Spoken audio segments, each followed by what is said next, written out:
do rich people, if they work harder, if they put more effort into it? But they don't work harder. A great amount of wealth in the United States is inherited wealth.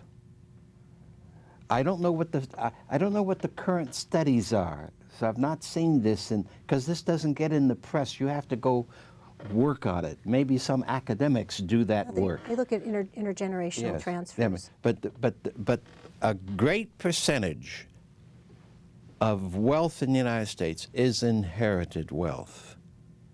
It is not wealth where I've created a farm and built it up, or I've created a business, or I did an invention. It is inherited wealth. This is why the estate tax is such an important element. And I want to say that in it, from my perspective as a theologian, an economy and a society must push justice and access more than charity. Charity does not eradicate plantation concepts at all. And what's going now out of a form of capitalism in the United States is that you accumulate the wealth and then you build monuments for yourself by naming a building over here, a building over there, or J. Paul Getty Museum, and so forth and so on, whereas in fact, much of that wealth is questionable from the point of view of the way in which the tax codes have become more and more unfair and on the side of the wealthy is over against the well-being of the economy and of the society. So I have got lots of problems with this. But there are positive aspects to, Excuse me. Maybe we don't want to call it greed, like you said, that's kind of a semantics deal, but there is a positive of wanting to achieve great things, of wanting to be the best. I mean, that leads to a lot of the innovation in our society. Dr. Svorny, can you speak to that? Yeah, I certainly, that's what I said earlier, that it motivates people to do things. And I think a lot of, you said a lot of things. I'm thinking one of the things you said is in terms of what's going on in the economy right now, and a lot of that has to do with steps that the government took that made it so that these large banks would issue these mortgages knowing that they couldn't lose because the government would bail them out. Well, so I don't want to get into that.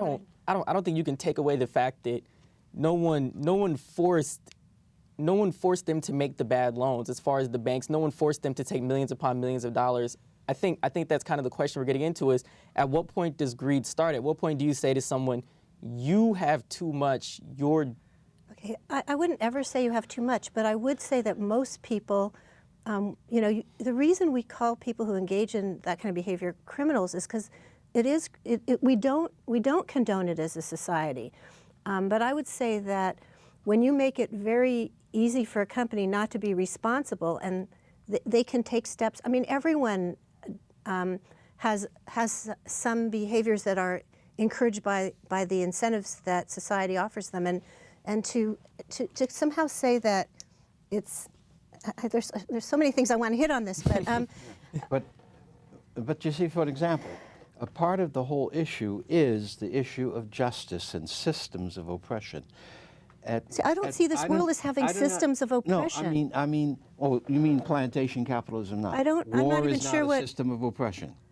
Some people would say that war is. I'm not an expert on war. I don't want to go there, but right. Some people would say that war is liberating. That it liberates people. That it's opposing oppression. You mean women and children dying in Afghanistan, the Congo, the Middle East? Women and children who are the major victims of these wars that are going on currently. Well, men are victims too. Well, there are not very many. You can continue because we have. Well, I appreciate having a chance of conversation. Because yeah, I was going to point out, when you said how they took over these banks and they let a lot of the workers go, what that does is it makes it so that you can bank cheaper. Like, if someone doesn't come in and make it cheaper to run the bank. I don't think so. You see, it's not like there's less jobs. In the United States. I have been in Ohio, Tennessee, California as a black pastor, watching what's going on in both Nashville, Memphis, and Los Angeles. One of our biggest problems have been that black people have had money in Bank of America, but they could never get prime interest loans, never could get loans, subprime loans only, Right.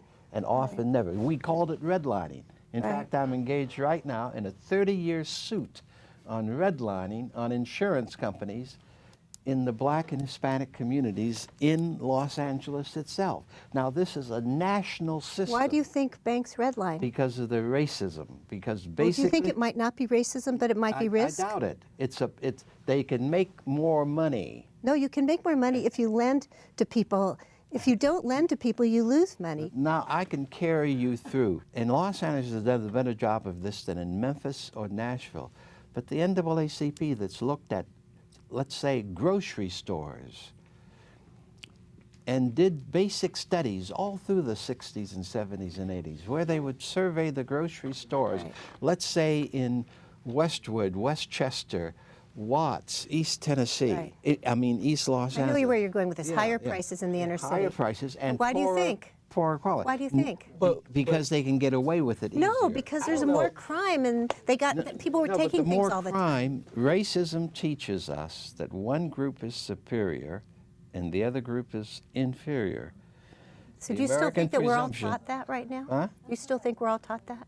I think The academics who study this business, which I don't do as an academic, but the academics who study have written all sorts of books out of their concrete studies. Okay, I of know what racism I have in a the United concrete. I have a States. concrete one.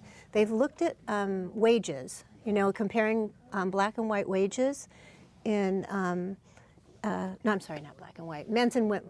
They've looked at men's and women. They've looked at black and white. Oh yeah, and they How work big in do you- Hispanic. Right, and so they find There's the always chunk a of disparity. Right, they But find the this disparity. goes way back. It didn't just begin. Well, when you compare, right. So I mean, women's. I know. I tried to women get you to make- say, wo- what would you change right now if you could change one thing to help the people that you're most worried about? Give one thing. Well, there are so many things. Well, give me the first One. thing you would do. just one. Give me the first thing you would do, because I know what I would do. I would demand on a. Well, there's so many, but let me give just one then. Thank you. Women No, we're teasing you. But working comparable jobs to men across this country receive on the average about 70 cents. that's just on not a right. dollar. No, when you compare the women with the same education as the men, it's almost like 3 cents. What happens is women don't make the same investments in their human capital. They don't go to college because they plan to have kids. But if you take women and I men with think- the same degree, I it's think not. that's straight out of the Heritage Foundation. It's the not out truth. of academic. Well, No, it's the truth. well, It's let's- actually the truth. We have reached the 30-minute mark. Yeah. Yes. This is Right. on Well, point, it's- and I want to thank everybody for tuning in.